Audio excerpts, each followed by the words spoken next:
ఒక పరిపక్వత చెందినటువంటి కలిగినటువంటి రాజకీయ నాయకురాలుగా తెలంగాణ అనేటువంటి అంశం ఇవాళ రాజకీయ అంశం అవునా కాదు? ఈ రోజైతే లేదండి. తెలంగాణ అనేది అవసరమా? అవసరం అప్పటంత ఎఫెక్ట్ అయితే లేదండి. అప్పుడు ఒక ఊపు వచ్చింది. మీ అభిప్రాయం చెప్పండి. మీకు తెలంగాణ రావాలనుందా వద్దనుందా?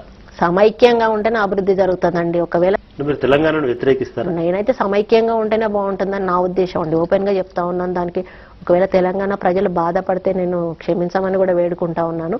కానీ ప్రత్యేక తెలంగాణ వస్తే మాత్రం అభివృద్ధి తగ్గుకుంటూ పడుద్ది. వాళ్ళు అనుకుంటున్నారు ఇంకేదో అభివృద్ధి జరుగుతుంది అనుకుంటున్నారు. కానీ వనరులన్నీ కూడా ఆంధ్ర సైడే ఉన్నాయి.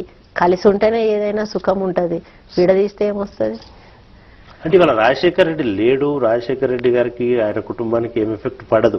అయినా సరే మీరు అదే అభిప్రాయాన్ని వ్యక్తం చేస్తున్నారా? చాలా మంది చెప్తున్నారు. నా మనసులో ఉన్నటువంటి మాట. ఈ రోజు మీరు ఇన్సైడర్ అని అడిగారు కదా, ఇన్సైడర్ అన్నారు కదా, నా మనసులో ఉన్నటువంటి మాట నేను చెప్పాను. పరకాల్లో కానీ లేకపోతే మీ ప్రాంతంలో వరంగల్ జిల్లాలో కానీ ప్రజలు తెలంగాణను కోరుకోవడం లేదా? అప్పటంతా లేదు అంటున్నా. ఏదో కొద్ది మంది కోరుకుంటా ఉన్నారు. ఊపు ఈ రోజు లేదు తెలంగాణ.